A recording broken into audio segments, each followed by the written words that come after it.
All right, there we go. We are rolling. Can't imagine what they're gonna say after this. All right, Maybe we should welcome. watch it first. Welcome to. Just play. Welcome to Adapt Session 8, Staff Evaluation and Alignment. For our preparation, we should have read Chapter 10, and I believe we added the epilogue in there in the email this week. I don't have an attendance sheet, but I think I can remember the group. We are gonna start out like we normally do with prayer. So, Okay. our prayer leader, Dan, we bow our heads. Heavenly Father, we just thank you once again for allowing the group to get together, discuss the ADAPT program. We pray you would be with us tonight as we talk about Chapter 10 and wrap up the sessions that we've had over the last several weeks. We pray that you would guide us with this information as we make decisions on how we want to move forward as a church. Bless us, be with us this coming week. Those that have faced the floods and the hurricanes, the fires, be with them, watch over us. Thank you for your many blessings. Amen. Amen. Thank you. Yes, and please guide us through this discussion. Absolutely. So, and then I think Janine was the devotion leader, so maybe at 7:30 Okay. we'll We'll circle circle back. back to the devotion side of things. If we're still here. Yeah, so the scripture, okay, here, scripture focus, and then I'll do the accountability check-in. Okay. The two scriptures are 2 Timothy 3:16 through 17, and that is from the New Life Translation. All scripture is inspired by God and is useful to teach us what is true and to make us realize what is wrong in our lives. It corrects us when we are wrong and teaches us to do what is right. God uses it to prepare and equip his people to do every good work. And the second scripture is Proverbs 27:17. As iron sharpens iron, a friend sharpens a friend. And I would say we're all friends here. Yes. Let's go back to our ground rules. 1, speak from the center of our own experience. 2, stay focused on the topic at hand. 3, talk about ideas, not people. 4, everyone has the same opportunity to speak as well as to not speak. Reflection is a good thing. Bonus rule, bunny ears to keep us on track. And I think I'm going to make an amendment to this talk about ideas, not people, especially with today's discussion about paid staff and unpaid staff. I think we should talk about the position if we are talking about, like, we shouldn't talk about a person that is in the position. We should talk about the position itself if we get along that rabbit hole of paid versus unpaid volunteers or whatnot. So I think that would be a good kind of amendment to that rule. Instead of just strictly talking about ideas, make sure that we're talking about the position as it is and the roles and responsibilities of that position and not the person in that position. All right. I actually like the terminology servant. Yeah, I servant actually- leaders. Mhm. And well, that we'll hold on to that thought because I personally have thought about this for a while, ever since Hobie. This idea of servant leadership is kind of always been in the back of my brain. So hold on to that because I'd like to get your thoughts about it. So in this session, we will focus on strategic ministry planning. No, I have notes on this one. That's last week's. In this session, we will focus on staff evaluation. Staff is evaluated by the pastor. All staff need to be in alignment with the mission, vision, and core values. Staff's job is to equip, not do the ministry. We owe it to staff to have clear job descriptions and expectations, as well as evaluate their performance on a regular basis. So, I think servant leadership is a great place to start the conversation, and then we can go back to the prompts as we go through. But I guess so you started off, you liked the terminology, right? Yes, I do. You like the terminology of servant leadership, so explain that, elaborate on that. I think the paid and unpaid is kind of makes it classes, you know? And so that, and people are always gonna think that the paid are more important than the unpaids. The volunteer thing is, I kind of skid away from that because we're having so much trouble getting volunteers. And so we don't touch into that whole idea of you need to serve. On the Emmaus Walk, the team is not called staff. We're called, and especially if you have a good lay leader, it's called, we talk about how to be a servant. And we do all that idea of keeping in mind that we're here to serve them.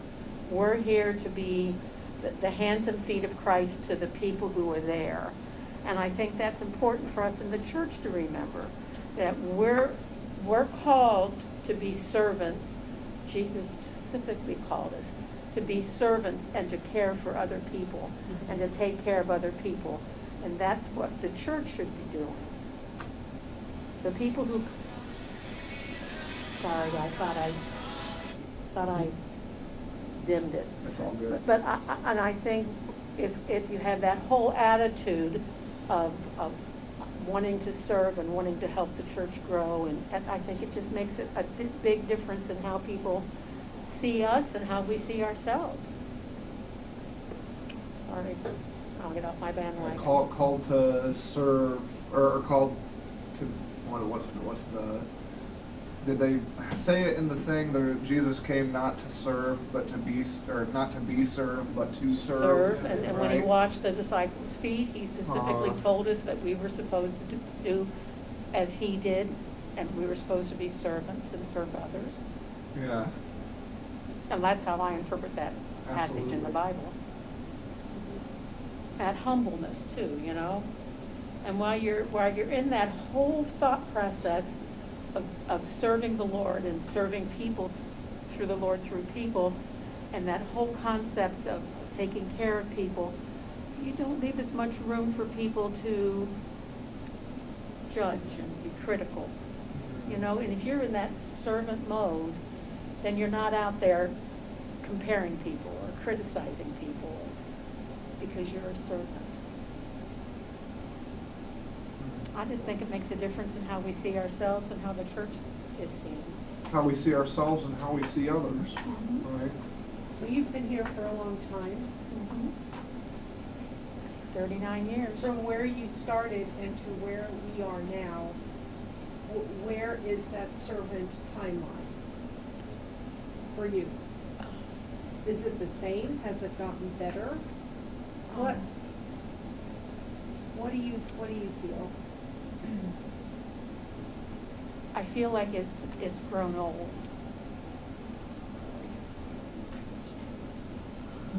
I feel like it's grown old.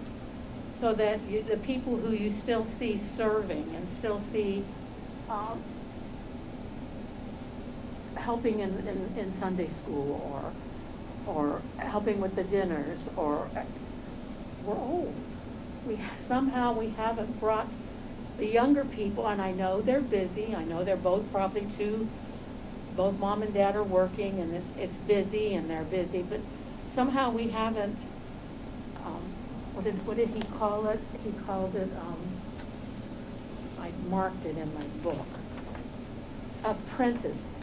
We haven't apprenticed, haven't the younger people, to show them the joy of doing that. You know, there's a great joy of working in the kitchen with a bunch of people to serve people. Mhm. There's a joy in that, and we haven't done an apprenticeship with the young people to pull them in to let them know the joy that's there. And if you look at the ushers, if you look at the liturgists, you look at, it's getting old. I'm not being mean, I'm just, You're stating a fact. you know, and we won't be here forever, you know?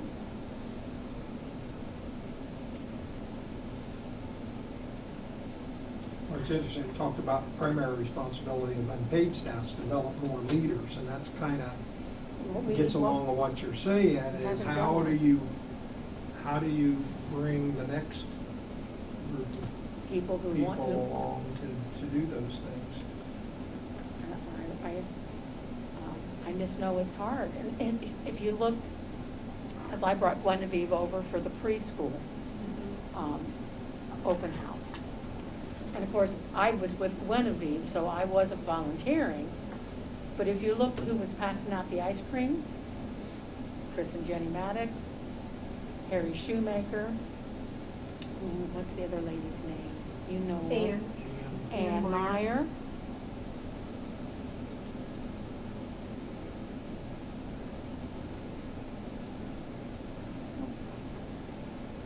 We just haven't tapped into that. We haven't grown that group.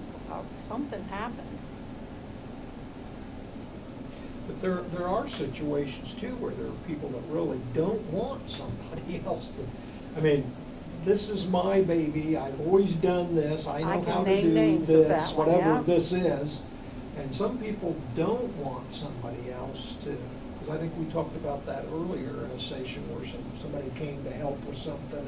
And and that's they still, just, you know, nobody that wanted them still to- is happening sometimes. They didn't do it right, you know, And kind of thing. the other thing is, once you have somebody who volunteers, because right now we're just into volunteers, sometimes we use them to death. So that volunteer is doing communion cleanup, and that volunteer is also serving communion, that volunteer is also was doing children's church, that was doing nursery, and then, you know, and so you use up somebody like that, and they start feeling a little bit abused, then they kind of back off too. Where we could have spread that wealth out a little bit. I mean, it's not hard to clean up after communion. All you go up there is just put stuff in the trash can, I mean, we've done that so many times. I mean, it's not hard. And it doesn't take but 15, 20 minutes. And a lot of people will, you know, want to be asked. I mean, they won't volunteer to do it, but if you ask them to do it, then, Then maybe and that's they where would. I think this, you know, developing leaders is, you know, identifying Learning how people to that you ask. think would be good at something and asking them if they would be willing to help. Once they do it a time or two, then I think they're more apt To encourage somebody else to join them. I mean, to you help know. with it. Yeah, help them with it the first time or whatever. And I think that's another thing we haven't done. Sometimes we ask people to volunteer to do things and we say, this is for cleanup. We want you to do the cleanup after communion. And that's all the instruction they get. Yeah. They don't know, what do I do with the leftover wine? They don't know what to do with the leftover bread. They don't know which cabinet in the music office the chalice and the plate go. They don't, we need to guide people more. So we're failing at that. Because we just figured it out on our own. Well, I mentioned John Wesley had apprentices for 6 months, I think Mhm. it said, all the time. He had And you know, apprentices. it's just, it's kind of like student teachers. Having a student teacher was not a free card that got you to go sit in the lounge all day because you had somebody in your room. Having a student teacher meant you mentored that teacher. You guided that, and I'd open up my plan book and my manuals and I'd say, this is how you plan. I took them with me when I took the kids to the bathroom and said, this is how you control the boys and the girls in the bathroom. You mentored them through that. And we don't do that very well. We pretty much assume everybody knows everything and want you to clean them after communion and send you on your way. So we have some assumptions about what people know and, or might not know. But trust me, if you do it wrong, you will hear about it. You will hear about it, yeah. Because one time we didn't lock the cabinet tight enough, you know? Yeah. So, you know, but that's okay. Yeah. But, you know,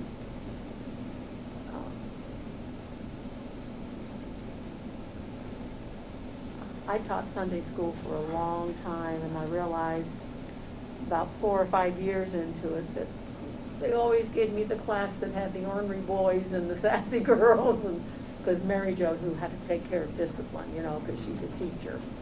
And I ended up being more of a disciplinarian in the class than their pal, and I didn't like that whole situation. So I kind of backed off for a while. One example of that is, when we came here, first, we were fair game. And one of the things they talked us into do was being junior high youth leaders. We knew nothing about junior high kids. We only had little ones. I have no talent with older kids. Took them on a overnight to Pokagon to go down in the winter, and we stayed in a church. You'll know, if you knew who this was, you would just laugh like a loon. The girls decided they were going to sleep with the boys. Well, Terry and I are old school enough. We said, no, this room is for the girls, and this room is for the boys. And you will sleep separate. And one girl looked at me and said, well, my dad doesn't care if I sleep with the boys. I'm thinking, ding, ding, ding, I know who your dad is, and I'm sure not going to carry that tale home to him. Yeah. And as I turned around to walk away, I heard one of the girls say, bitch, we'll wait till she falls asleep, and then we'll just go to the boys. And I very nicely laid my bedroll right in the doorway and slept in the doorway all night on the floor. Yeah. I mean, and you know what? That's when Terry and I sat down and had a serious discussion, and we both decided the next time when they asked us to do something that we were totally uncomfortable with, that we weren't doing it. Yeah, right, yeah. Yeah. And you wouldn't, how would you know how to, you know, Not a clue. organize? I don't know how to organize junior high, you know. Not a clue, and I was totally got by some of the attitude to boot, because my boys were in that group. You know? Yeah. And they're just sitting there like this, looking, my mom going to explode, or are we going to live through this weekend? Right, or yeah. what? Absolutely. Because they knew that we weren't happy. But never again. Junior high youth can be set on fire, and Mary Jo's not touching it with the test Yeah. pole. Now give me little ones any day. So I heard a couple of things earlier about apprenticeship, direction, guidance. I also heard a couple of things about, you know, being able to, you know, give that guiding hand, you know, along the way. So what else did we notice in the reading? What else stood out to us before we? Well, was anybody else got by this? Turn to page, this is where I put the wow. Turn to page 114. 114. It's that huge list of what the pastor was responsible for. I outlined them. I just put went, bullet points too. oh, I just went, wow, are we putting all this on the pastor? Well, that's a good throw, you know, it's to throw the man out, bathwater out with the baby, or the baby out with the bathwater or something, but oh my goodness.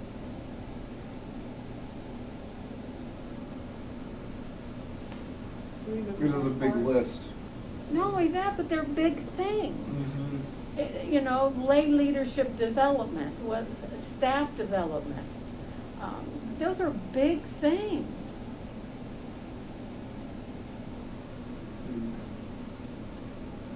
And isn't that what we were trying to get away from, as having the pastor responsible for all of us, instead of some of the congregation coming and doing some of this? Yes, that's why when I got to the end of this book, I was But again, I think this is talking about leadership of not doing all those things, but responsible.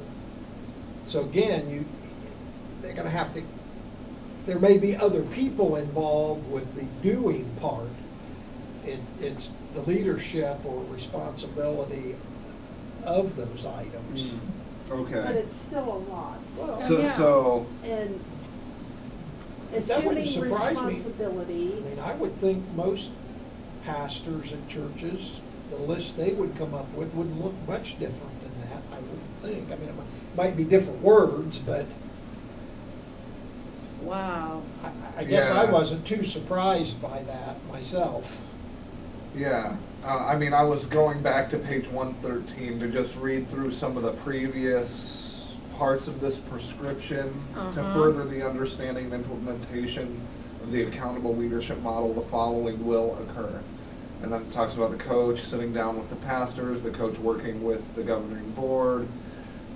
Leaders will learn to become proficient at developing leaders who develop others to be engaged in ministry for the sake of the mission.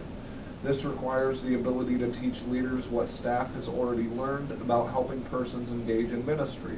The pastor and coach will work with the staff to develop the training for these skills, which will be implemented by date. And having that kind of in mind before it goes into this next list of this is what the pastor is responsible for and will assume leadership in these zones, I can, like, knowing that we're training the leaders to do the work, we're training the staff and the unpaid staff, right? It's almost like a delegation of roles. Like, I could see the top priority being like preaching and worship, lay leadership, like staff and leadership development. But then, like, after that, and maybe like, where is it? Yeah, no, never mind. I can see like those top three being the top three, but then delegating and making sure the right people are in the right places for the other ones and checking in with them. I don't know. I could see that being the direction that it goes. But again, the way it's written, it says they're responsible for all of these. So what does that responsibility look? What does that leadership look like? Do we know, is there a job description for the pastor? Through- Job descriptions for the different paid jobs and things? I thought there was at one time when I was on staff parish, but I don't know. I have never seen a staff job Job description, description for- never. I bet they're Not for the out pastor. there. No, I have seen it for others. What I did see happen was when Pastor Phil came, the SPRC listed things that we were looking for in a pastor, and could he fulfill those places? But that was, as far as job Those description, are probably more that, traits and things. it was, that add we skills, wanted the maybe. preaching and Yeah. the worship. We wanted somebody who would work with youth, who would be active with youth and try to draw in the younger families. But, you know, you get what you get. And- Well, I'd be surprised if somewhere there isn't Now, for the staff, job descriptions. when but- I first came on SPRC, we had meetings over at Ellie's Retreat. Individual meetings with Grant, Megan, Wendy, Elisa, was there anybody else that, Gary? And they have, and I have in my SPRC folder, they have job descriptions. Wendy was one of them. And they have job descriptions. Yeah. And those were modified by the input, but it wasn't, you're doing 80% of this, or it was, how are you feeling about your job? And then we modified a couple of the things so it fit better for what they actually did. Because the job descriptions didn't always fit what they were doing. Yeah. But that was back right when Karen left. Well, since I've been on staff parish and I took Will Cullen's place, it seems to me that we are endlessly working on the job of one person in our church, one person constantly. In And- fact, it got to so bad, I talked about, just quit beating a dead horse, it's already bloody. It was ridiculous. And that's still a concern. And it's still a concern. We have one person on staff here, which that person takes up the bulk of every staff meeting in Well, one when I was on it, we way, had a shape, or similar form. situation, and that's why, sometimes we just don't want to hurt people's feelings. I and know. Don't want to address the issues. Yeah, we want the church to run like a business, but we don't do what businesses would do to Oh, and if we did address what issues. business would do, Mike Strange would And have it's, more. and I get that, I mean, it Would is have more of a different, say. If but. what? If we did like businesses, Mike Strange would already have taken care of things. Oh, yes. Yeah. Advance. Yeah. Yeah. Well, you gotta have checks and balances, I Yeah. get that, you can't, But- it is different, but But that's the only. sometimes we don't address issues. But we haven't done very staff well. evaluation since then, and it's been a few years. Yeah. Mhm. And so you have staff who's gone off and they think they know what their job is and they're doing it, but, or they're doing extra things that aren't on that job description, and we're just clueless.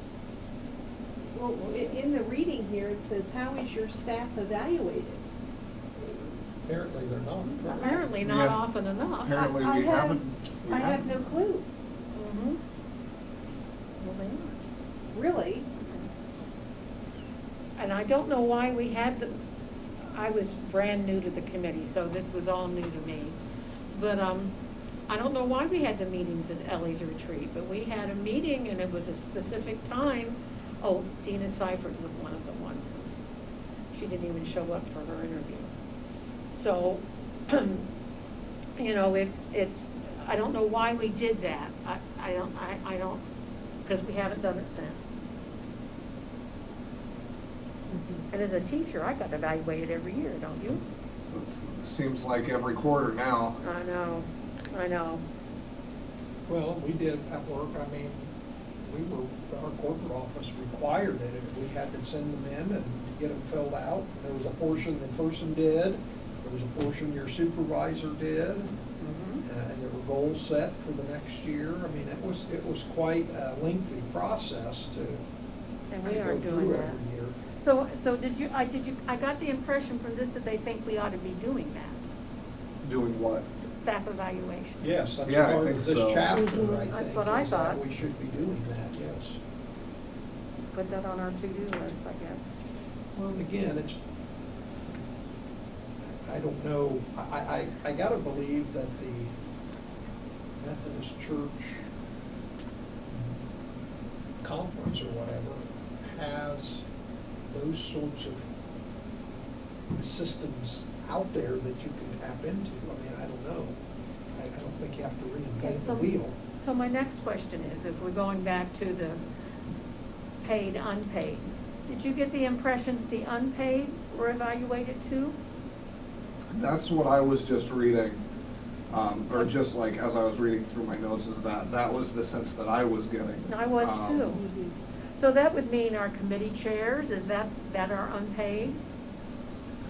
To me, they just swap volunteer with unpaid. Yeah. I Yeah. mean, that could be It's any just a level of- terminology Yeah. thing. Servant, volunteer, unpaid Right. staff So- are all the same thing. Interchangeable, But yeah. I can't imagine that, well, I guess you're gonna evaluate the ushers? I That's it. mean, I Yeah, don't know. I think it would depend on, to On me, the it role. would depend on the level that Right. person. I mean, I feel like I was just trying to conceptualize it, right, in my brain.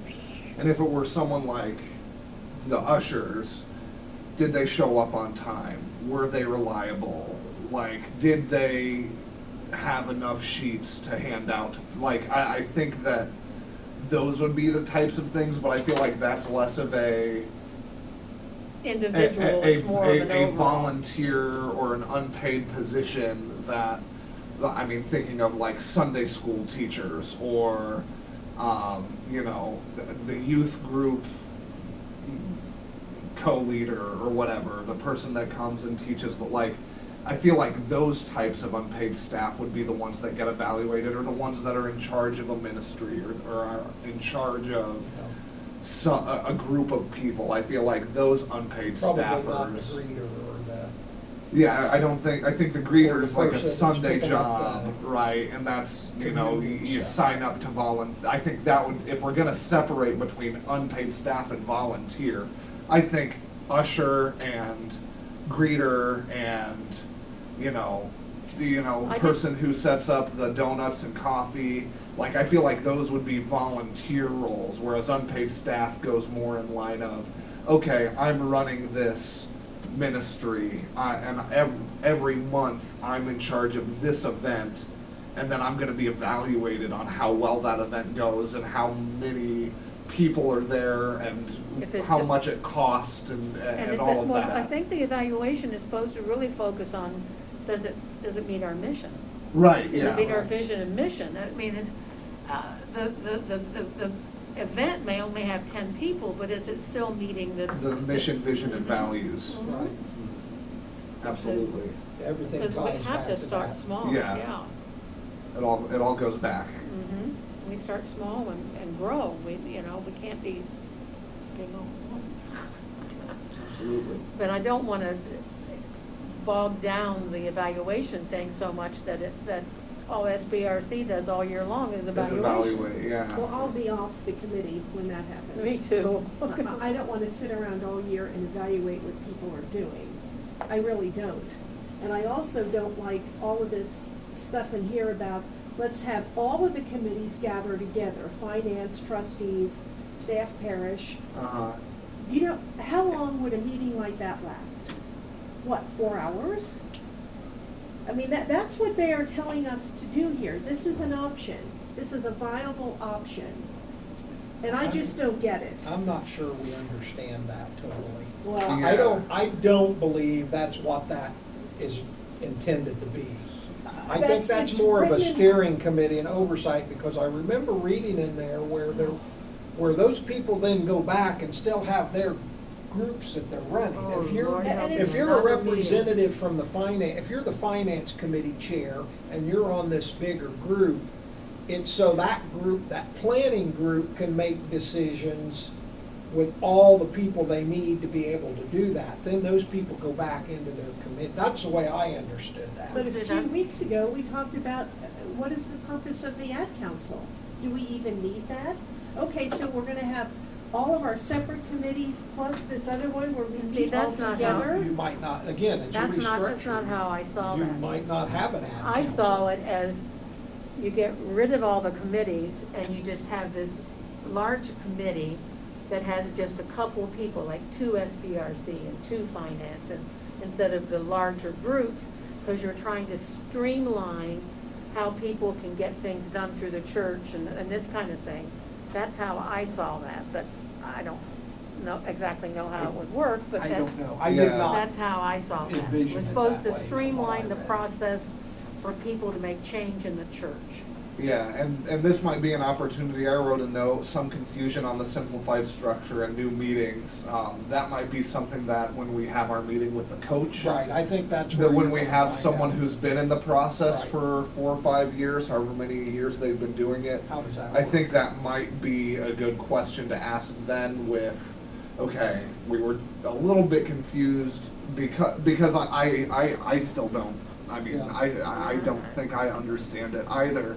I have a broad understanding, but I think it's a do this first to simplify the structure, and then it turns into this where you have the one big group meeting after you've already kind of trimmed the fat of these other.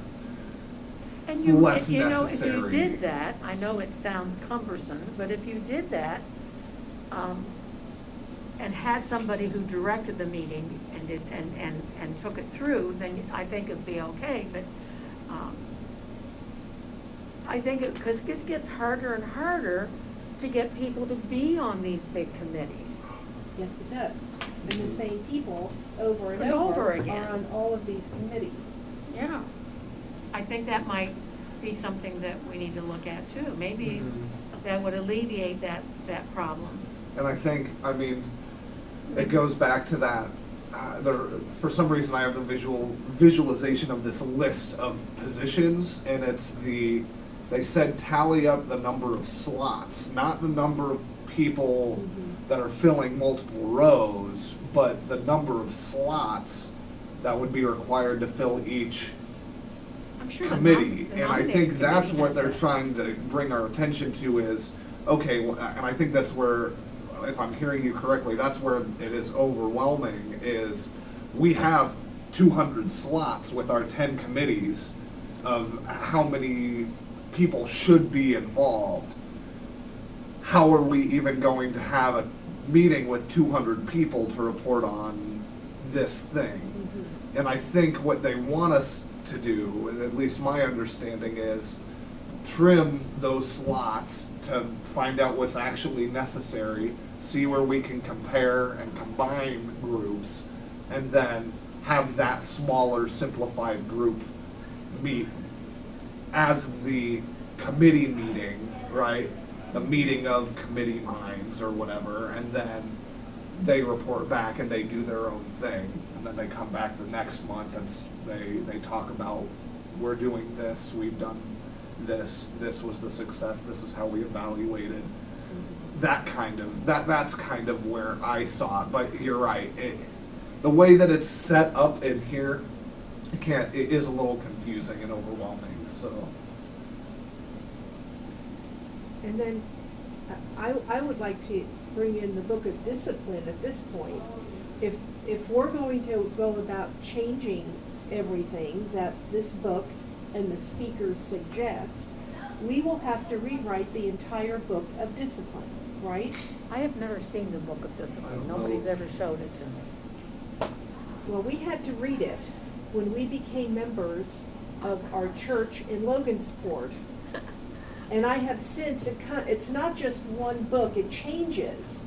Things are added and taken away. It's, it's not the same book from the beginning of time.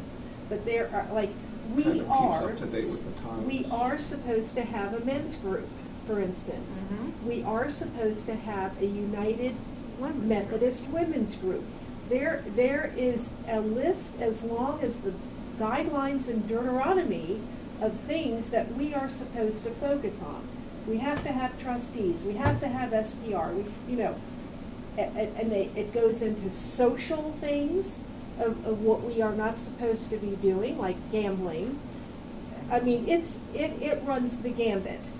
So if anyone wants a really good read sometime, and if you call yourself a Methodist, this is the book we need to read. This is the method.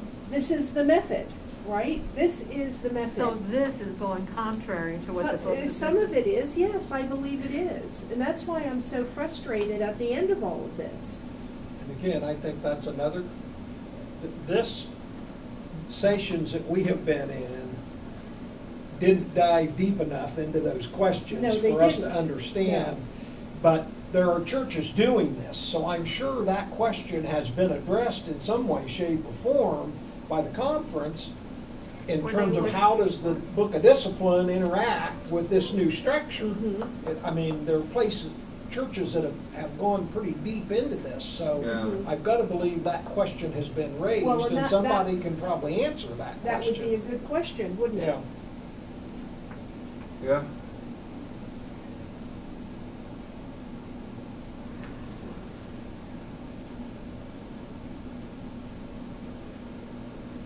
Actually, this brings up more questions than answers. Yeah.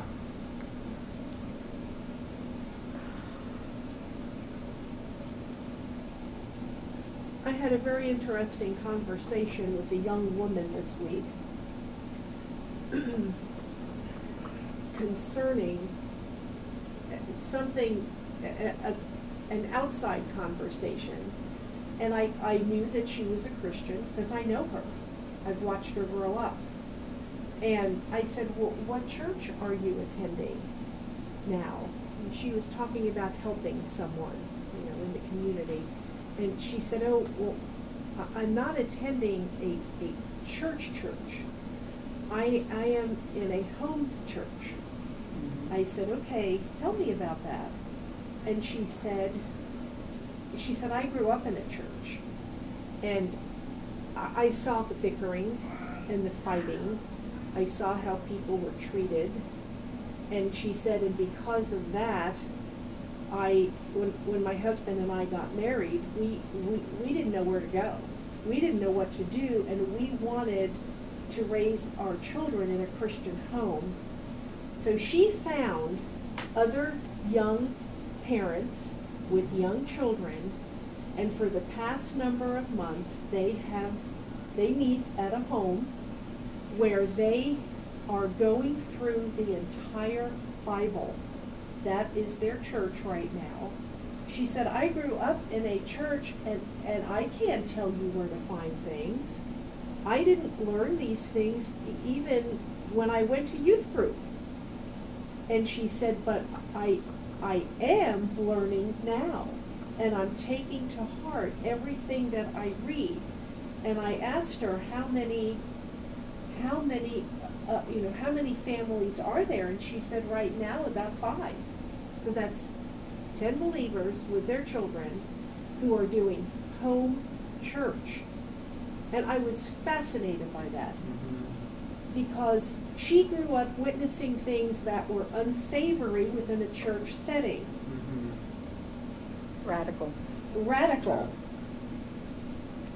These are the people who somehow we've lost. The church as a whole has lost the young people. Who was it, Gandhi said he would love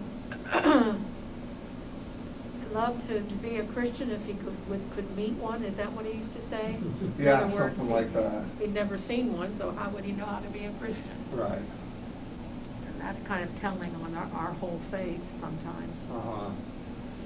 But Well, I thought that so said maybe, a lot. Yeah. maybe what we need to do then, instead of we need small groups of like 5 parents who have their own small group who would meet here in the church and do that. You know what I'm saying? I think we've had that before. Had a number of small groups, The young we had families the group. shepherd groups, we had, yeah, there've been, in just the time we've been here, there have been a number of those initiatives, whatever you want to call them, where they've tried to develop small groups, meet in homes. Somehow we need to tap into that, you know? Yeah. Yeah, we do. But that wasn't in lieu of Going to church. Going the to bigger ch- church. right. Those were more developmental things. I think that probably would have fallen under that, you know, But it's that ministry sense of development community kind that of they thing. have. Yes. That's what we're missing sometimes. Those 5 families have a sense of community and a sense of a purpose and a common Yes. goal. Right. And Right. I think that's what we're missing sometimes. And Yeah. this young woman said, and when it comes to offering, we take offering, and then if we come across or hear of someone who is in dire need, Then they help. we step up and we help them. And we show them the love of Jesus.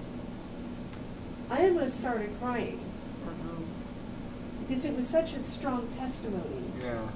And here we are talking about, I don't know, I just don't know if this is gonna do it. I really don't. In a way, this I don't makes me understand sad. it enough to I make don't that I don't decision. understand it. That's why I say, I don't Yeah. understand I- enough of what the next steps are. And even in the epilogue, it talked about this taking years. It's a process, not a program. Yeah, it's a process And and it's gonna taking take a long years. time. It's not And it a, keeps talking about the coach being a resource and that we need to keep thinking about the coach. Well, he We can't just get, haven't that got to that person point can't get yet. here soon enough I then. don't know. And Yeah. it says sometimes impatient, but we must understand the church transformation takes time.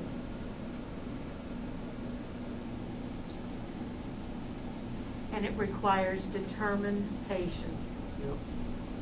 Gosh, this is saying that, well, and it also said that some churches go through this phase and decide it's not for them. Mm-hmm.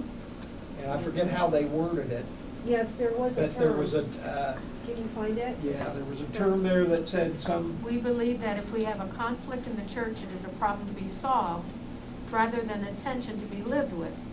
Conflict is required for transformation. Let me get some of that. Determined patient is the key to transformation. legacy church. That was the term they used. Oh, It yeah. said, And they on the suggest- other hand, it is okay for your congregation to decide this journey is not for them and to simply go into hospice care and become a legacy church. In other words, die out. That's how they describe it here. It says we can't plant enough churches in America to see a revival. We have thousands of established mainline churches in America. We need some of them to find transformation if we are going to win back the culture for Jesus Christ. Be courageous, be bold, take the step in your congregation for transformation. On the other hand, it is okay for your congregation to decide this journey is not for them and to simply go into hospice care and become a legacy church. And there's a reference to a book called Legacy Churches, St. Charles, Illinois, Church Smart Resources, 2009 by Stephen Gray and Franklin Duman. A book called Legacy Church. So- I think that's what we have at Trinity and what we have at Hope, isn't it? Legacy? Yeah, because no one wanted to close them down. Yes, no one wanted the change, from what I understand. They weren't gonna change anything, and as a result, it dwindled. There was, There just weren't people, yeah. Mhm. Yeah. and we think that couldn't happen here, but in all honesty, it could I happen. think we're seeing it I before think- our very eyes, quite Yes. frankly. Which is Just why because I they're- think this process came up. Yeah. Because, they only had like 3 people at the end, and we think, oh, we've got plenty more than that. Yeah. But as the decline keeps growing, Right. we're doing the same thing. Right.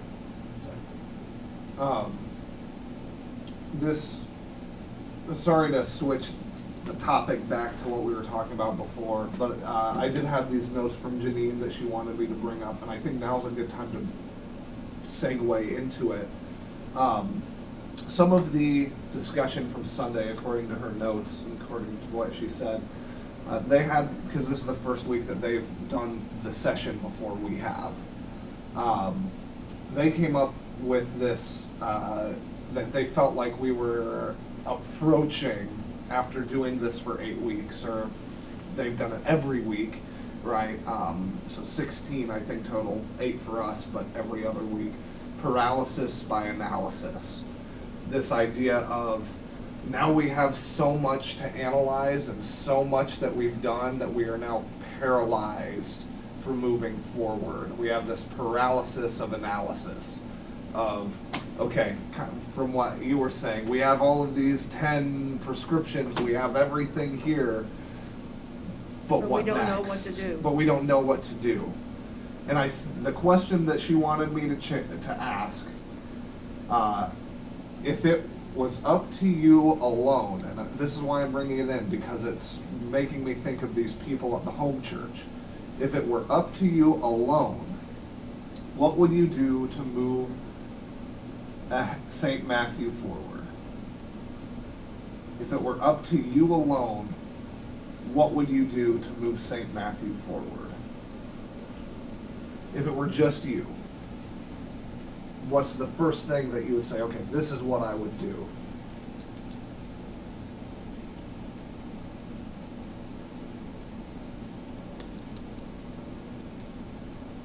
Just one thing, or the first thing? First step of a journey, right? The first step of the journey. I think one of the questions is what is moving forward? What does that mean? Moving forward in terms of new people? To make disciples moving- of Christ. That's the mission, right? Or if we're the church that they mentioned, to make new disciples of Christ. New was the one word that they added. So if that's the mission, maybe we don't have the vision ironed down. Maybe we haven't identified our values as a church. But knowing that the mission is to make new disciples of Christ, and it were up to you alone, what would you do to move the church forward? I think it has a lot to do also with keeping the disciples we have here. Okay? And one of the first things that I would do, and we've been around this now for 2 years, is bring back the 11 o'clock service. And I say that because I know personally 2 people who I am very close to who absolutely cannot attend the early service. It's impossible, just with And I have to. what's going on at home. I have grandkids that I You- can't bring here at 9:15. You have that as well, and I know other people do also. I would even take 10:30. I'd even be happy with 10:30. I know initially it had a lot to do with finances, the fact that we did not have an associate pastor, that everything was, from what I understand, the numbers were dwindling, but We had a good solid 11 o'clock group. but you did. There may have been 20 or 30 of you, but it was a solid Solid group and group. you were there every week. So, I think if we want to repair at least one thing that has fallen into the cracks, that is one thing that we should bring back. I really believe that. Initially, I knew that it was a financial, we were losing numbers, but now, And bless It's- those 11 o'clock people. If you look in the pews at 9:15, a good majority of the 11 o'clock are still coming. Yeah. yes, they are. We didn't say, well, too bad, so sad, and leave. We just figured out a way to come to the 9:15. But it'd be a whole lot more accommodating to young families.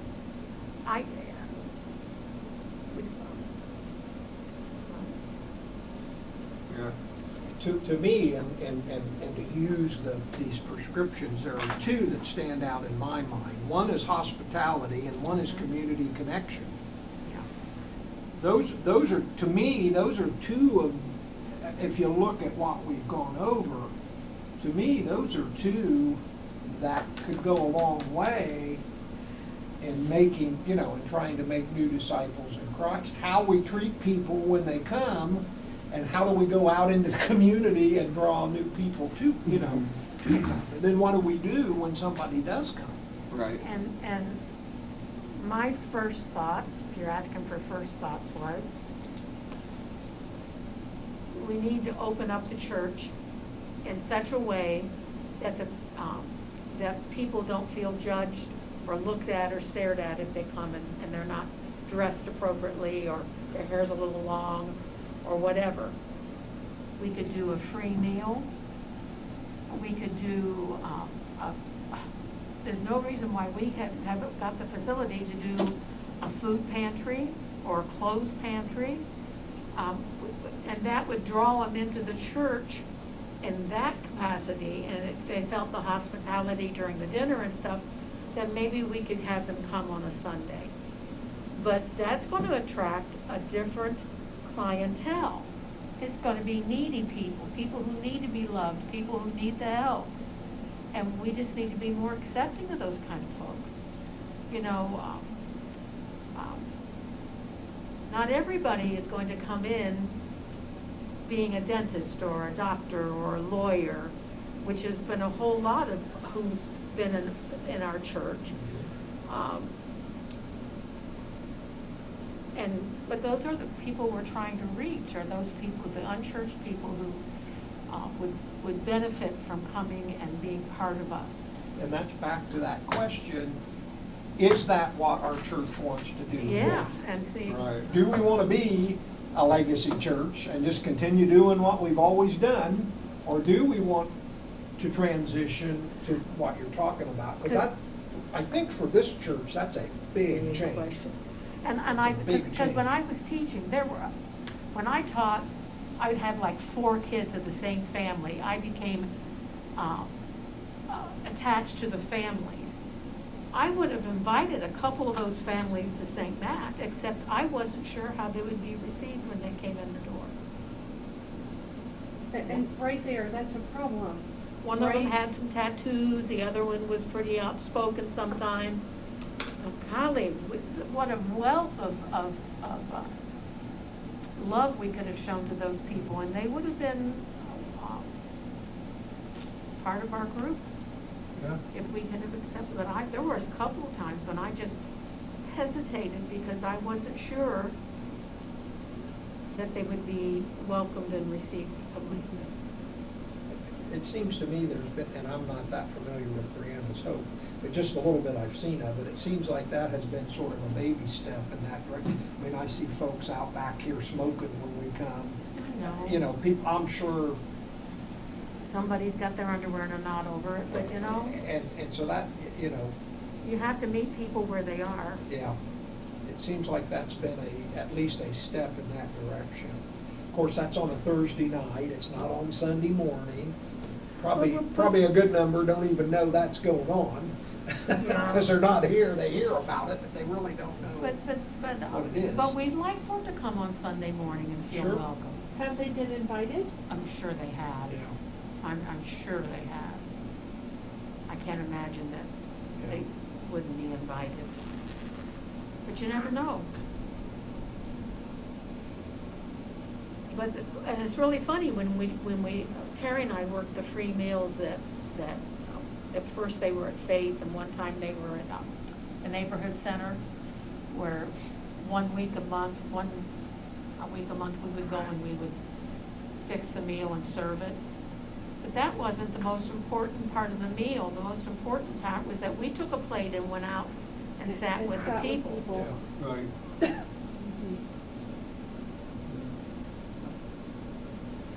I would just see opening up the church and being more receptive and doing some of those things. Which kind of falls into that community outreach type thing, I think.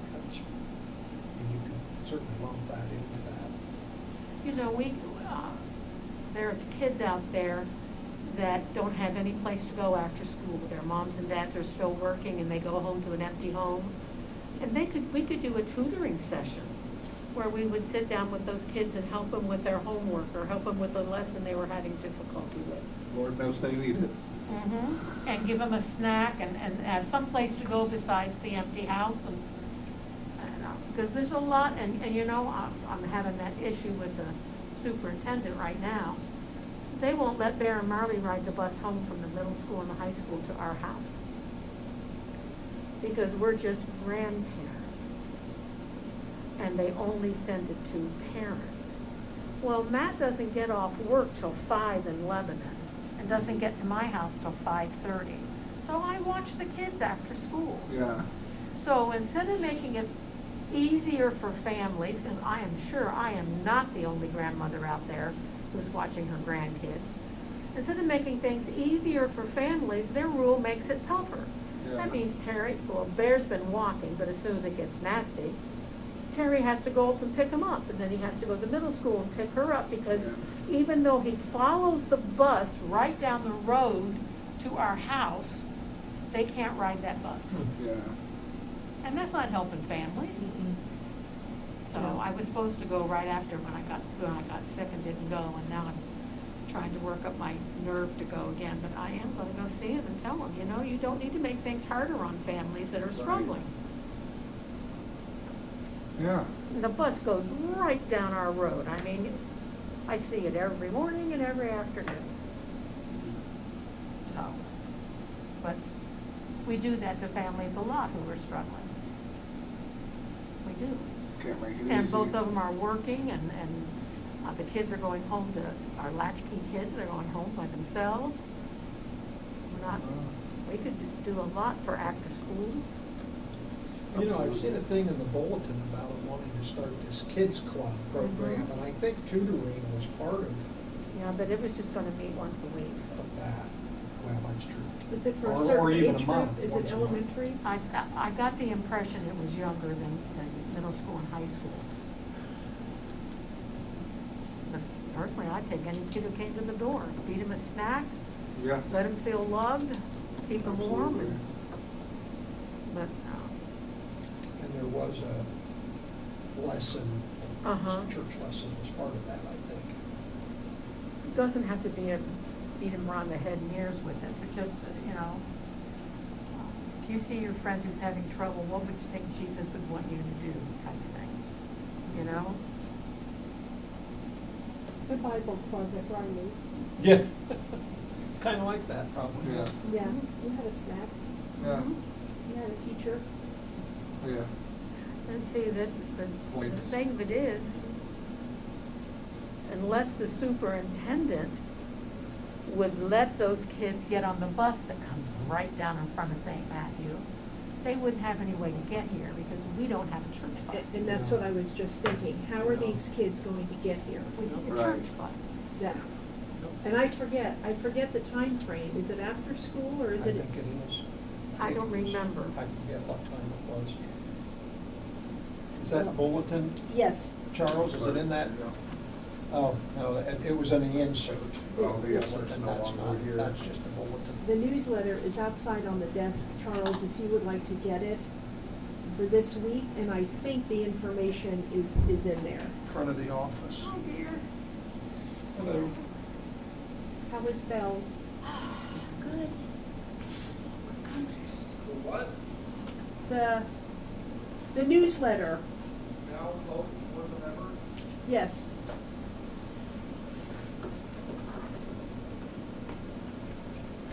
Just walked in front of the camera, didn't There should be something in there about it. I? Huh? Thank you. Well, if our music only takes 6 people. I would volunteer, but you know I have no talent. I, it's only 6 people, but it's hard. You know. It doesn't give a time. I don't think it's gotten that far. That was just to assess whether there were people willing to help with it. Is I Mary think. Kay the one that's starting that up? It's the group, it's the spiritual, Christian Education and Spiritual Growth Committee. Yeah, but I don't know Whatever who's that on is. that. Me neither. Kids I come don't know during the either. week, serve families along with preschool families. Consists of a light meal, games, crafts, and a Bible lesson. It says see Mary Kay if interested. a light in meal serving, says so- to me it might be like at dinner time. Light meal? Yeah, probably 5 o'clock or 6, 5:30 or something. But mean, they'd I have to find a remember way to the- get here, that's the Yes. whole thing. They'd I have to. remember the VBS meals. You'd have like mac and cheese and chicken nuggets, Hot dogs. right? Hot dogs or dogs. corn dogs. Spaghetti Pizza. one time too. Yeah, pizza, yeah. The You know what, one of their preschool favorite, pizzas, I Mhm. think they saved some of those for one of the favorite VBS. ones that I fixed was a piece of white bread with butter, and we took a cut out of a cross and put cinnamon sugar Oh, on it. yeah. You would have thought we just served filet mignon. Yeah. I do remember those actually. The like cinnamon toast. Yeah. Delicious. Oh, we had to go back in the kitchen and make more. Mhm. It Yeah. was real hard too. All right. Good discussion, everyone. We've made it with 7:40, so we're right on time. Are there any other comments or concerns, questions before we look at this video?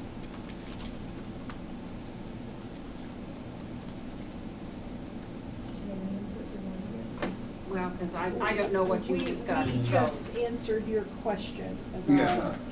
If it were up to you Ah. alone, what would you do? And some of the things that we heard, I guess, and the question was, well, what are we working towards? And then I reminded us of the mission. How do we make new disciples of Jesus Christ? I heard, well, the question should be, how do we keep disciples? Because over the past however many years, we have lost people due to decisions that have been made for X or Y reason. The key one was the 11 o'clock service. At the time, it was something that we got rid of because we didn't have an associate pastor. We needed to do some realigning, some budgeting, pushed it into the 9:15 slot. So that's one opportunity. We could think about bringing back a more contemporary service for 11 o'clock. Hospitality and community connection, in terms of the language of the book, those were two that we felt could be useful to tap into. And those are kind of the cornerstones of the church, as it were, for hospitality and community connection. And then finally, finding a way to open up the church to be more, I think it went hand in hand with this hospitality idea of how can we open up the church more, provide more free meals, provide more opportunity for people coming in. But on the flip side of it, we talked about whether we want to adopt the adapt process, or, as they said in this last chapter, become a legacy church. And what is it that the church actually wants to commit to and to do? It requires bringing it back to the whole congregation and having more information to provide to them with, well, we have this route, which is a little bit more work, or we could stay what we're doing and become a legacy church. So those were the two options. And when we talked about it being a process, it's gonna take time, and that we need patience, and we need to stay, well, how did we say that? It was that last chapter. Consistent, and it was in that epilogue. It's not being a process, not a program. It has to have, it takes time and determined patience, and conflict is required to get transformation.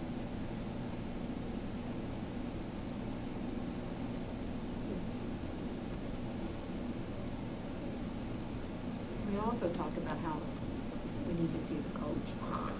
Yeah. How would you answer that question, Janine? What is the first thing you would do? Well, and I keep going back to what we talked about at the beginning of getting a congregational care team together. Because I just feel like that would be a beginning to get people, but it needs to be a group effort of and Take care of ourselves. hitting people in different ways. I mean, it would take, you know, because you've got different people in different places. You've got people that just haven't come back from COVID. You've got people that, you know, fell away when we changed pastors. You've got people that, you know, you've got people in a lot of, that got mad at something. You've got people in a lot of different, so it's going to take different approaches to reconnect with those people and different. One of the ones that we haven't seen back is because of health issues.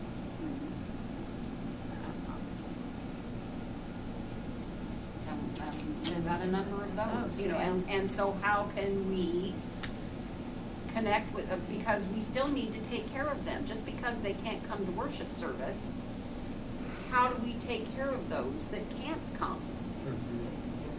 You know,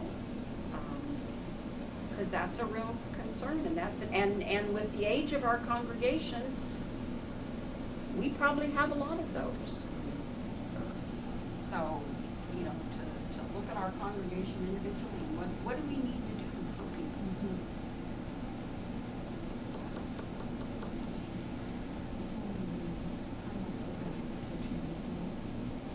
Okay.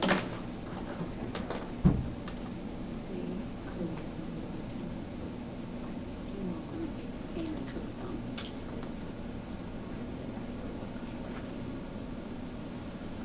I took birds. I don't want that. All right.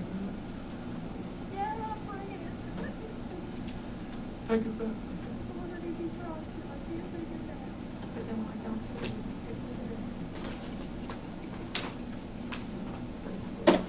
So we have this 5-minute video.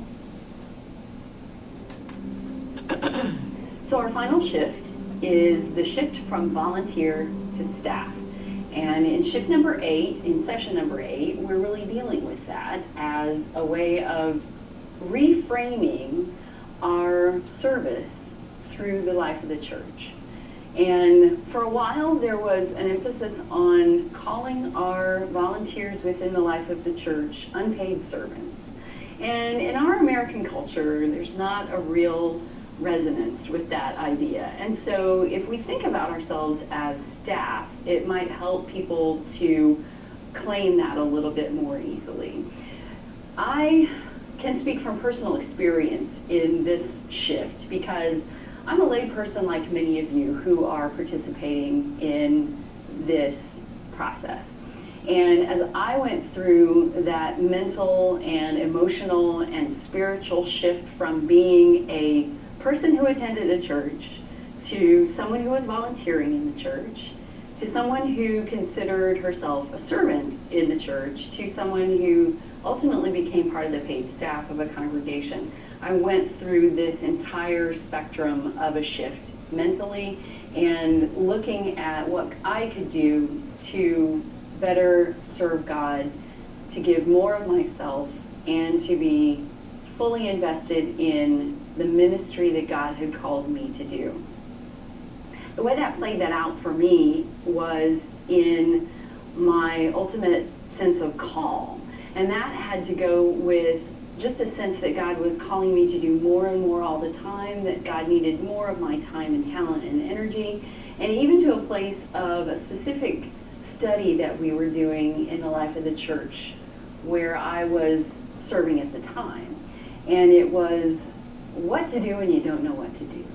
And there were many parts of that that played into my sense of call and gave me a sense that God really did need all of me.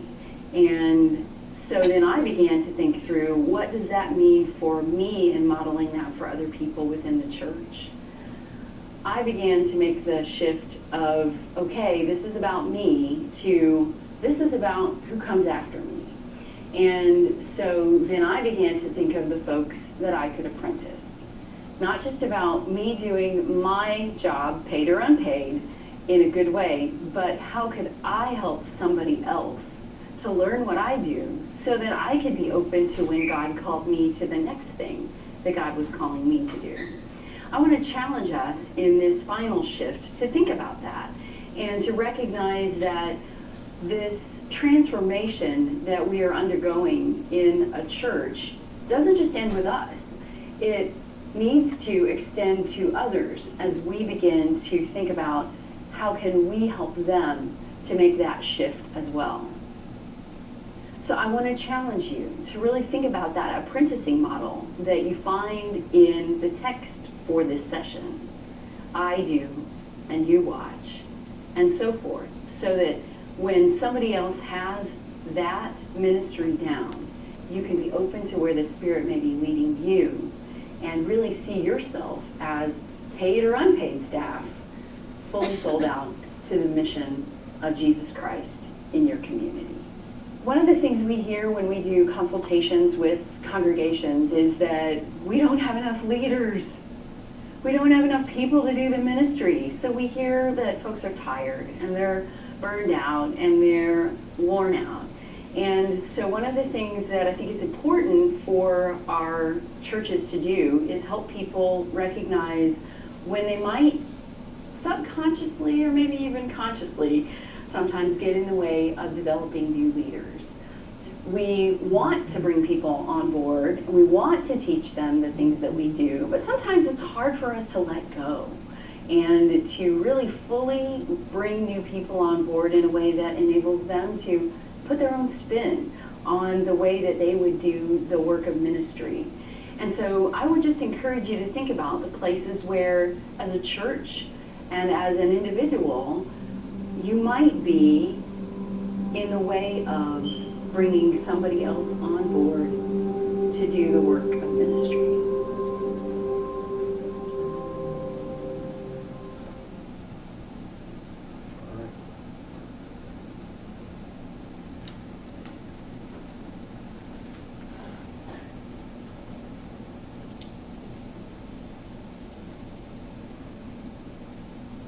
Sums it up pretty well, as these videos usually do, right? I feel like she touched on a lot of the stuff. That was the first thing you missed, was our discussion about apprenticeship and mentorship, Yeah. figuring out paid, unpaid staff, that terminology. Yeah. And I liked what she said here, providing that direction, providing that guidance is kind of what we're called to do, as we're not preparing it for ourselves, but for the next generation. Yeah. And we talked about that in earlier sessions, how people have been discouraged from participating in things because of the way it was handled, the way things were handled. And, I like this question. If we have time, we do have time. What might change if unpaid volunteers were treated and equipped like paid staff? What might change if unpaid volunteers were treated and equipped like paid staff? First of all, you're assuming the paid staff is always equipped and happy. Right, yeah. That's what I was just thinking. Well, and that was one of the things we talked about in the Sunday group is, I think Carrie Kippok brought up that there is money budgeted for training for the staff, and it seems to go unused. And we talked in the past that we have had, in the past we have had training, we have had staff retreats, we've done things to support the staff as a group, and that we're not maybe doing that as well as we should be That was right one of the now. questions I had on page 117. The consistency is key, and it talks about holding annual staff retreats. And I questioned staff retreat, how do we do ours? Do we even have them? Are we working on all of the components here that we're supposed to be? I mean, you've been a paid staff member. And I've been an unpaid staff member. Yes, I know, but when you were a paid staff Yeah. member, were the retreats, I mean, did you really focus on aligning things and And again, personal check-ins? different pastors do it differently. When John Van Vactor came, we all did personality surveys to see, and then he spent a lot of time saying, helping us understand how different personalities interacted with each other, which was really helpful because he was a completely different, he was like the total opposite of the pastor that we'd had before. So that was very helpful to help us make that shift. With Dave Byram, we did staff retreats Was it just a one-day thing or overnight? We've done I think with John and Lori, it was just a one-day thing, but it was usually away. It was good to have that time set apart to just get away, but we did, both, devotional things, but also set time aside to do big picture planning. So, it was very helpful. What did David Byron do? We had retreats. In one day? I think I recall going, I'm losing track of the pastors. Because we've done different things with different ones. But he did something. Yeah. And that kind of is matches the personality of a minister too. Mm.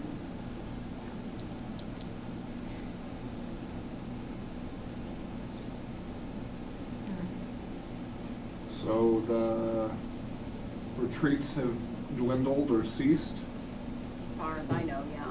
Okay. Yeah. As far as, I remember. I guess, I guess the question shouldn't necessarily be what might change. I mean, maybe it would be for the worse if unpaid volunteers were treated and equipped like paid staff. Right. Maybe that's part of our problem. Maybe we need to flip that, Flip right? that question. That's Maybe right. how are the paid staff being treated and equipped? Fed and watered, hopefully. Fed and watered. Yeah. So. Yeah, and there are resources out there available, but, you know, it takes someone to go dig them up and, you Yeah. know, figure out what's out there. And I know when I started the youth ministry, I went annually to a training session for You were that. so good at that. That's because I got training. I didn't get any training, You I just got became an thrown to the apprentice. I lions. did. And I didn't know I was doing this, but I felt like what we've done with Brianna's Hope, with bringing Ruth Widener on board with the meals. It's, we did this, I didn't know we were doing that, but it's worked really well. Yeah. You know, she came alongside and she didn't know anything, you know, she said, no, I'm just here to help, and I don't, you know, she didn't know the kitchen, didn't know, but now, shoot, I was gone for 3 weeks. And she did it. She just did it, so Yeah. now we feel very comfortable going back and forth, and so, and she's tickled to have a job to do in the church. Right. It's like, yay, a win! Yeah, thank goodness. And Elaine and Ellen are enjoying coming in and helping with cleanup, so, yeah, so that's been fun.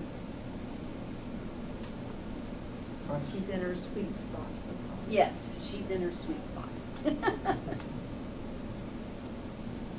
Are they working in the ministry areas where they have passion?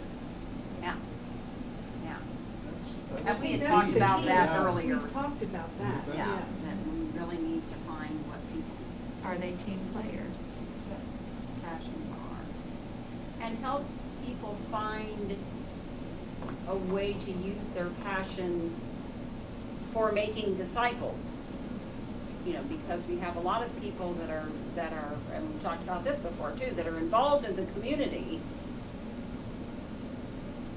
and doing service work in the community, but that's not necessarily helping make disciples. But it could be if we made some shifts. I know.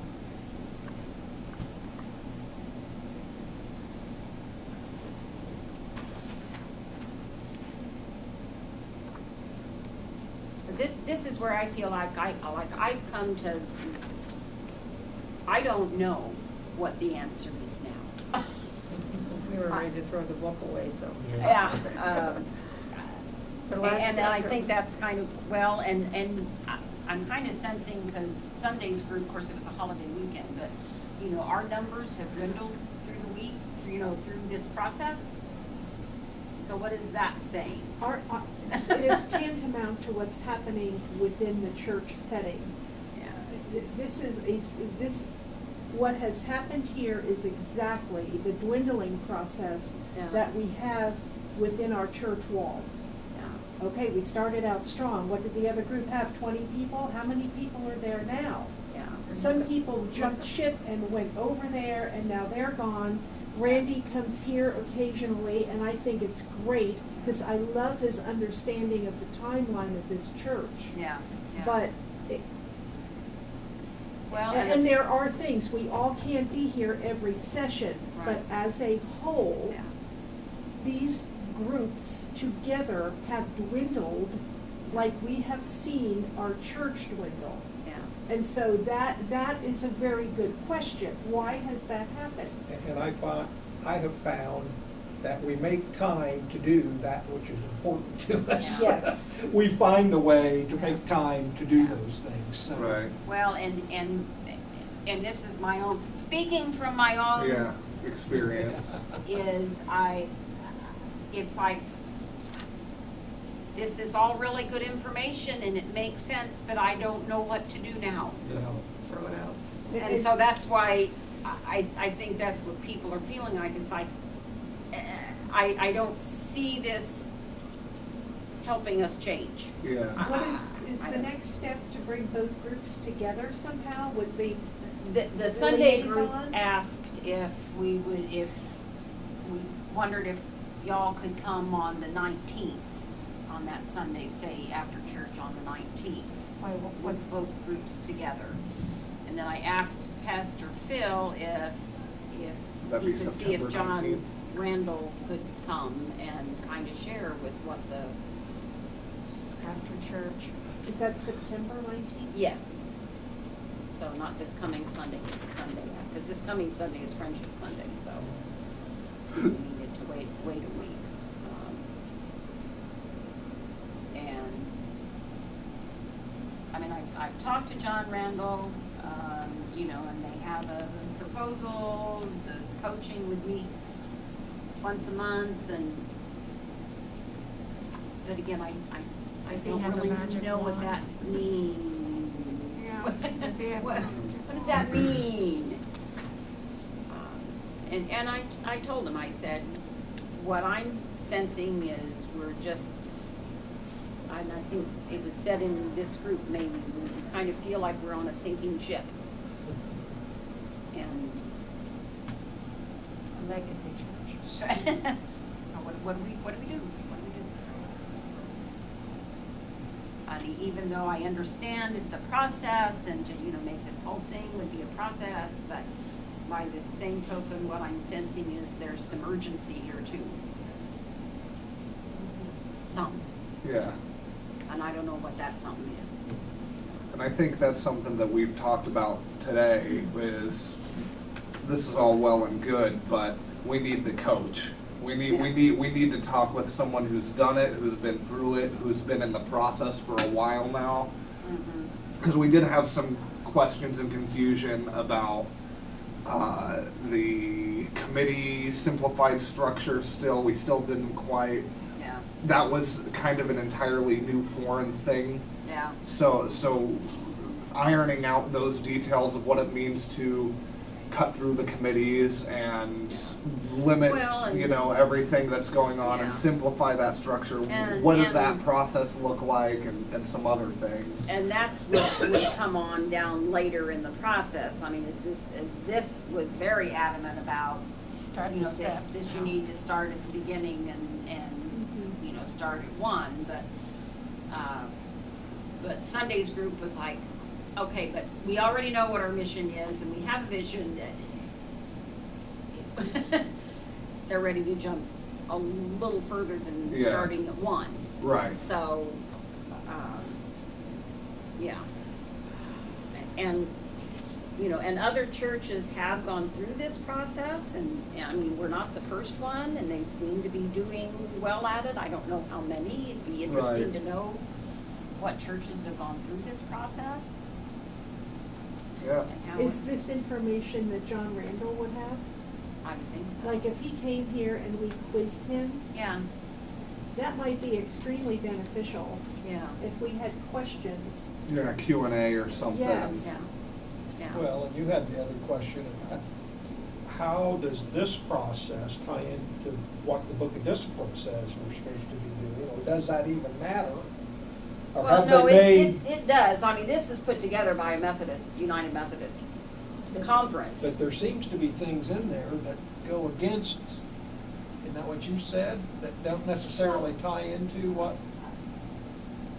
I don't think we have a good grasp as Methodists about the Book of Discipline, period. Okay, so that's one issue right there. Different That's a issue, big yeah. stumbling block, and Mary Jo asked about it, and I remember that when it was a big part of us becoming Methodists Our in membership Logansport. We were asked to, I mean, I remember bringing that book home and reading it. The Book of Discipline? Yes. Wow. I knew all about the social stuff and what we're not supposed to be doing, what we should be doing. Yeah. You know, we are supposed to have a church and society committee which I was a part of in Logansport. We're supposed to have a men's group, a women's group, and I said to Mary Jo, it's like the guidelines in the book of Deuteronomy. Really, it is. Yeah. I mean, that is how intense, Yeah, and And it's, specific. and it's specific, and it's a method, yeah. right? We don't have half of that, No. right? And I'm just gonna tie this back into a comment from early, maybe session 5 or 4 about the gap between the millennials and the boomer generation. Mhm. The millennials want to know the directions, that we want to give me the list of things to do and I can go out and do them. Yeah. It seems like this is a real stumbling block because that's what the book of discipline is you Yes. do this and you don't do this and this is how it works, right? Like, Right, we shun gambling, that's one of the things. Hey, when I was doing junior high, You know. we were doing Bible trivia and we had dice. I'll bring that up And they again. told me I couldn't do dice, I had to do a little spinner. Because dice was associated with gambling and I wasn't allowed to have dice in a game. I was brand new to the Methodist Church, so it was an eye-opener to me. But somebody came and told me, you can't have dice. And then correct me if I'm wrong, Janine, the book of discipline changes. Is it every 4 years? It can change It every can 4 years. change, so Yeah. it's not always the same. Right. And we need to be up on those things. I mean, I have, when Pastor Jake was here, I can remember the book changed. I brought the book home, and I read parts of it again. I reread it. Okay, I really feel, we need a Sunday school class on the book of discipline in the Methodist Church. That's what we need. I really believe that, and I believe in that strongly. That might be what you teach this upcoming. that might be what the pastor teaches. Oh, then maybe that's it. Yeah. I'm serious about that. The Yeah. discipline and the social principles. The social principles. I just feel like the church as a whole, or at least this one, is totally off the radar. And I'm thinking And this that- book doesn't help, I might add. And Well, I think there's so much turmoil Yes. in the conference, some of it associated to the book of discipline. Yes. That I think even if you read the book of discipline, there's so much going on over here that you can't be guaranteed it's gonna be that way tomorrow. That's right. Well, yeah, because Especially that the vote social is coming issue. up Mhm. here. Especially the social issues. It's coming up when? It's soon, isn't it? Yeah, I Soon. don't remember when that, well, because they had to move it. And then I mean, that'll, the- and that will be another brouhaha. Mhm. Yeah. And it always makes the news and makes us look bad. I mean, the one thing it mentioned, I mean, on the staffing was that staff change does align with the book of discipline. I mean, I don't think there's anything that they've talked about in here that doesn't align with the book of discipline, as I know it. But I haven't read the whole thing like Yeah. some people have. But, yeah. Like, we need a church and society group. Don't we? I mean, really, we do. Our society is going to hell in a handbasket. Of course, it all goes hand in hand with hospitality and connecting and Yeah. Accepting other people. accepting other people, being kind to the homeless. Well, and like we said, we need to work on being kinder to each other. Yes. Oh, amen to And that. that's why I keep going back to that congregational care. And we're just not talking about taking care of sick people or No. people who are, I'm talking about being nice to the person 2 pews over from you, that you might not agree with everything they say, but you can still be nice. Yeah. 2 weeks ago, there was a new person sitting all the way on the other side. Dan and I were in front of the video area, and I said to Dan, he's new. Who is he? He says, I've got nothing. I don't know. So I chased him out the door. All right. I went through the pastor, went around the video, and went over to him. His name is John. He was, he doesn't have a home church, but he had been attending Nazarene church, but he said the one service he wanted to go to had been eliminated that day, but he wanted to go to church, so he decided to come here. Wow. So we talked. I said, come back anytime. We'd love to have you. That was it. I was the only one who ran around. Okay, that has to stop. You know, like you with your little man who you still don't know who he is. And he hasn't come back That lately. could have been the guy. The one I talked to. I mean, I don't know. I still don't know his name. I talked to him twice. He was very nice. Yeah, he was. Very nice man. We need to have him here. All right. So, do you want another question before we end it, or do we feel like we've talked ourselves in circles? I think we beat the horse enough. Well, I go, We're easy at identifying the issues, it's coming up with the solutions. I'm riled up enough. Exactly. I'm riled up enough Saddle is now that bloody. I would like another question. All right. And It's all about the same stuff, so I'm not sure how this will go. Give it to no, no, I'm not gonna ask who or what gets in the way of developing new leaders in your church. We're No, not gonna no, ask that no. one. What staffing changes might be needed to align your church's ministry Mm. plans with your mission, vision, and values? Let's not talk about this one.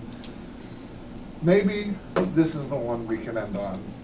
And this will be our homework. I know I haven't checked in on homework the past however many times. When I say think about this question in the upcoming weeks, that's something I'm getting better at with teaching even, as I need to follow through on those types of things. But who are you apprenticing in leadership? Who are you apprenticing in leadership? Does it have to be leadership? We can replace that. Okay. That's what the question is, but we can Okay. replace that with who are you apprenticing in This is going blank. to be a process. It's not going to happen quick, but it's a process. I'm modeling for Guinevere's mom, Ashley. Our first success was I modeled how to use the timeout chair. And I'm modeling for her how to do some of those basic mother skills. My next one will be asking her to come to church with Guinevere. And I'm gonna model, because I brought her to the preschool open house, and I realized Guinevere was just chitty, just talking, and Ashley was just getting totally stressed because Guinevere was just, well, you know, you're in a group of preschool parents, they're not gonna say anything. And if they do, smack them. But anyway, and so I said to her, I said, you listen to Mary Kay and I'll take Guinevere out.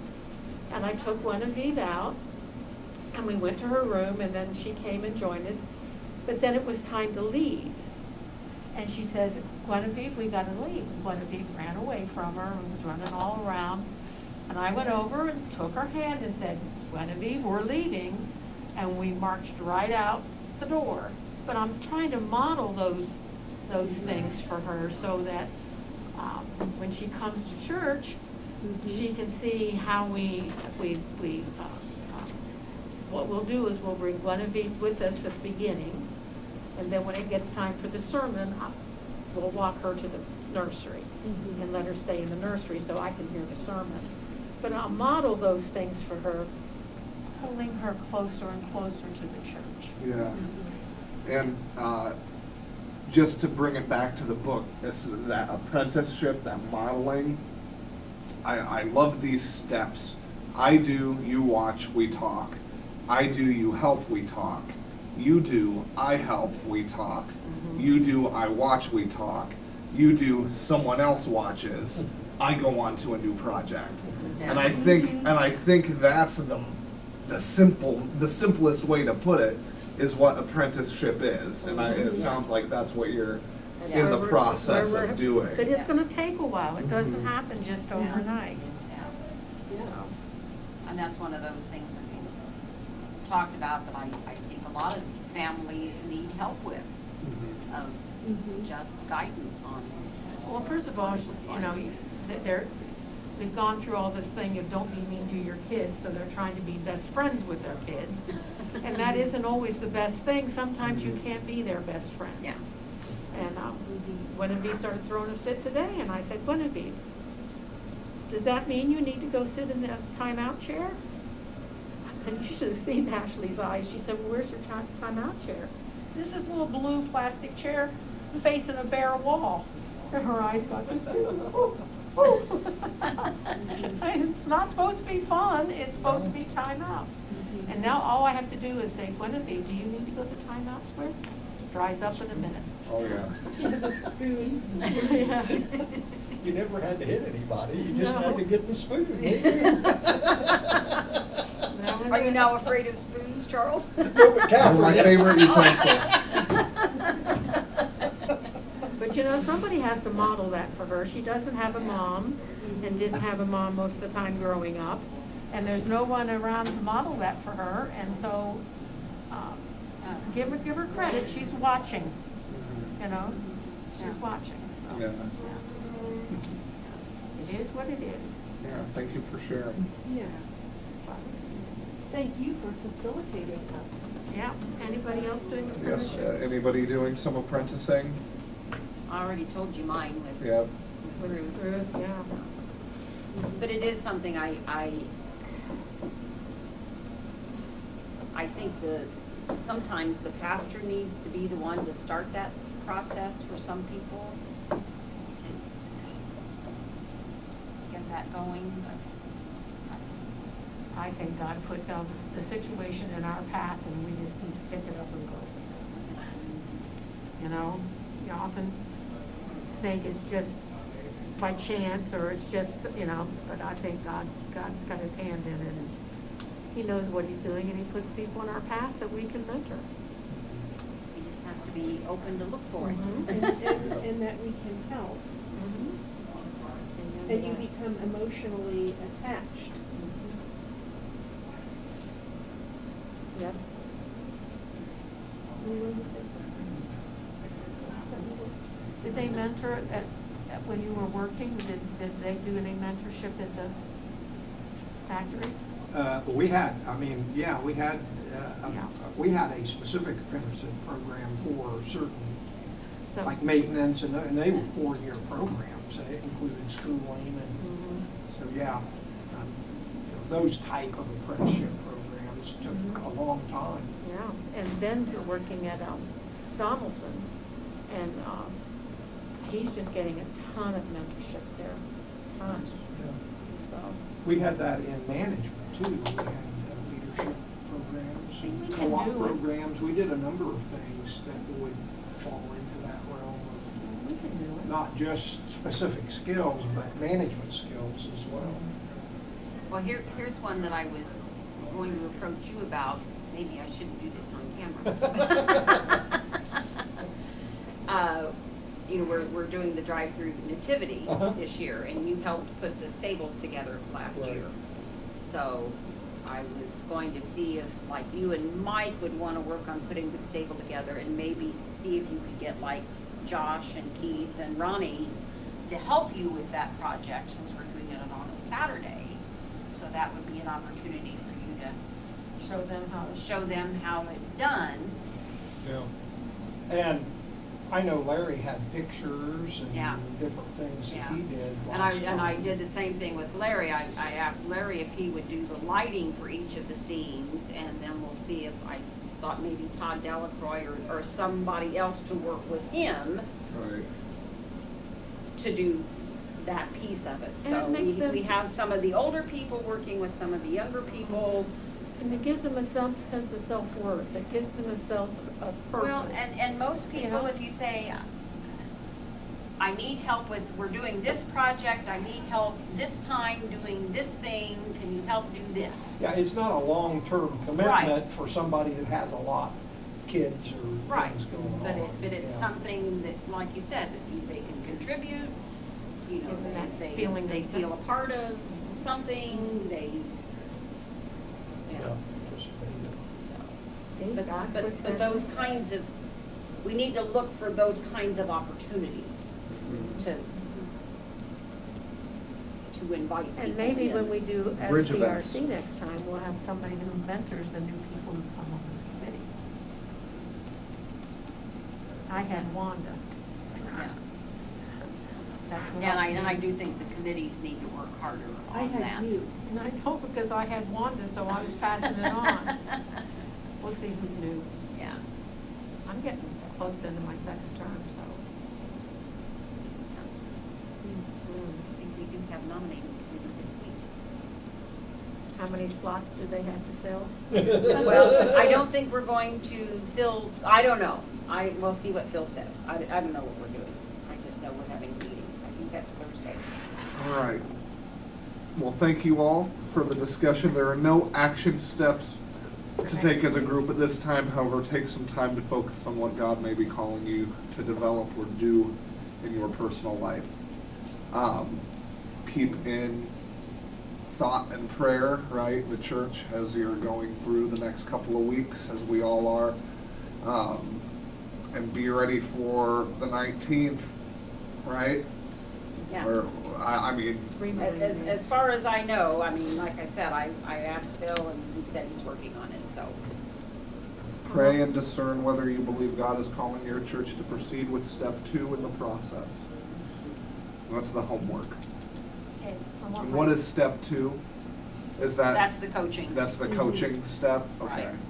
And that would be September 19th, or is that like Well, I mean, before actually, coaching? the ad board has to vote on that because there's a cost to it. Oh, okay. So the ad board has to vote on that, and when does the ad board meet before the they meet before the 19th, so. Okay, so maybe we don't worry about the coaching step now because we don't have like a consensus or, the whole church's input.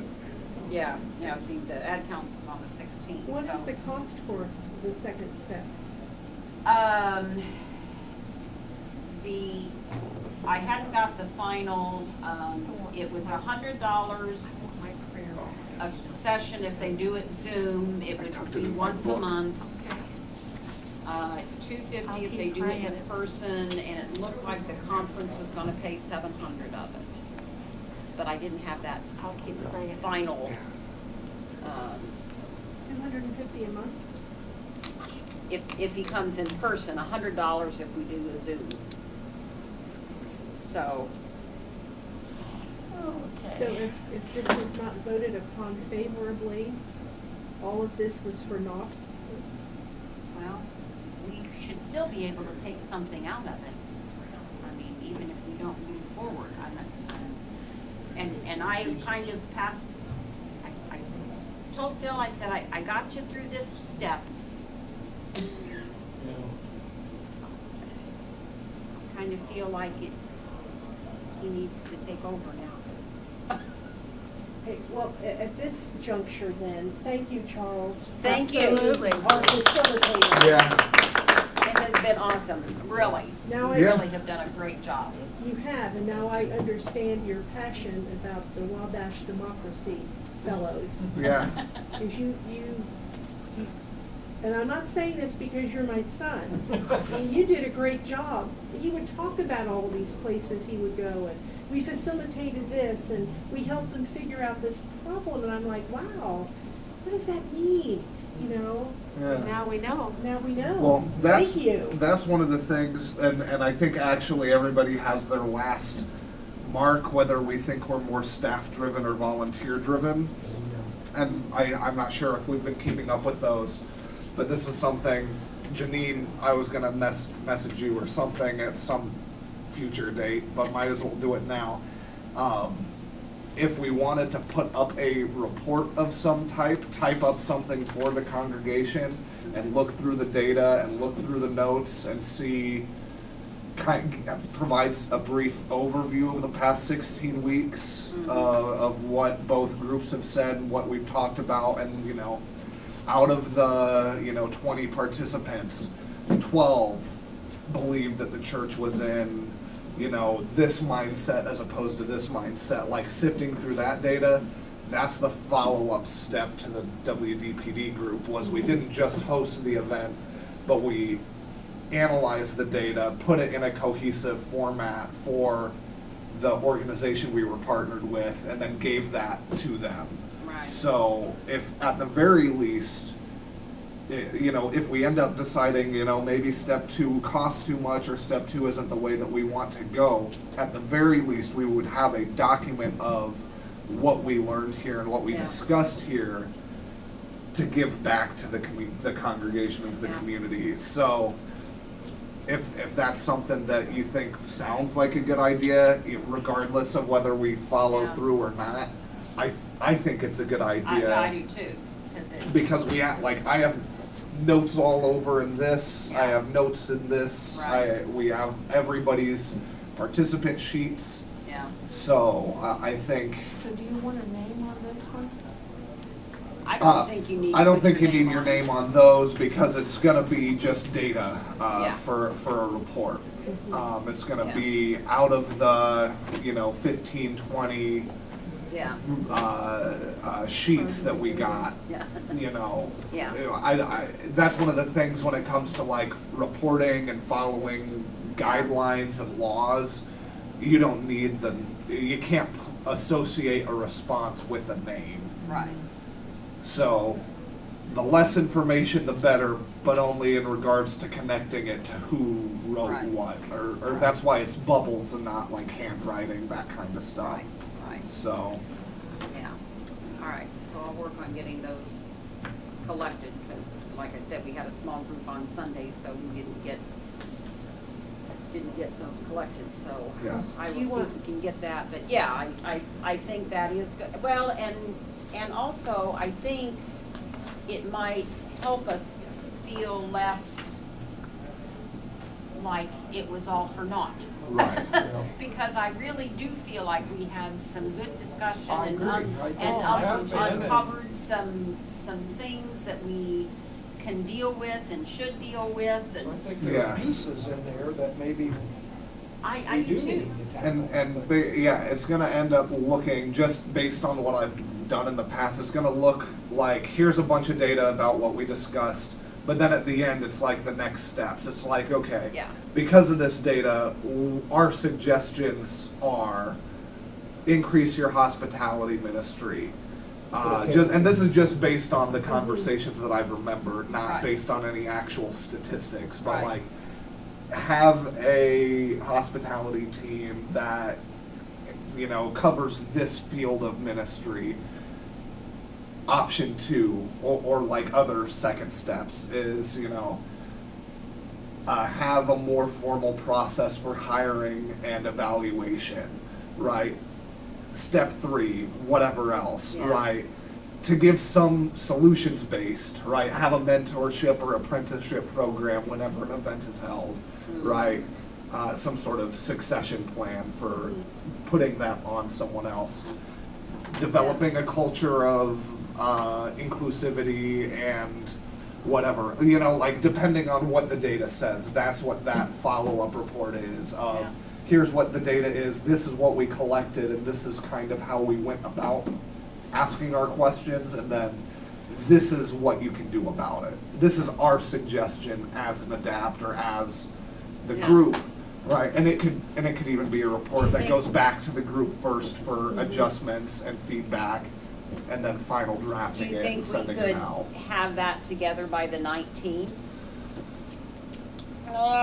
If every, That's pushing it, isn't it? It depends on how many I you would get back and say how quickly. the 19th, well, we can have a rough draft maybe. I think a rough draft, as long as everybody turns in their sheets, that could be the initial data.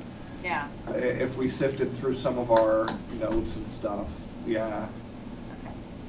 We'll talk about it. Yeah, We'll see what we can do. And is the other group meeting this upcoming Sunday? No, we're because done. it's rally day, so Yeah. you're done as well. We're done. So did they all turn in their sheets? Well, like I said, we didn't have very many there because it was the holidays, so, but I will So call, maybe- I will yeah. get everybody. Yeah. I will contact everybody and say, I need your sheets, bring them bring them. Right. Or mail them to me or drop them Something. off. Drop 'em off, yeah. Or fax them to the church or something, if they have Yeah. fax machines Yeah. work, maybe.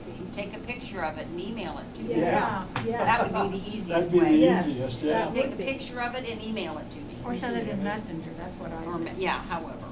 All right, I will contact everyone. That's how I got a lot of Bears assignments, was in Messenger. Mhm. Charles, that's a very good suggestion, because if we don't do that in a timely manner, And this is, I'm just putting this for, Okay. because I It- didn't it- have a sign-up Right. sheet for today, Right, but oh, we, yeah. we Yeah. might as well have then that. it will be forgotten. Mm-hmm. Okay. Yeah. All right, so final steps along.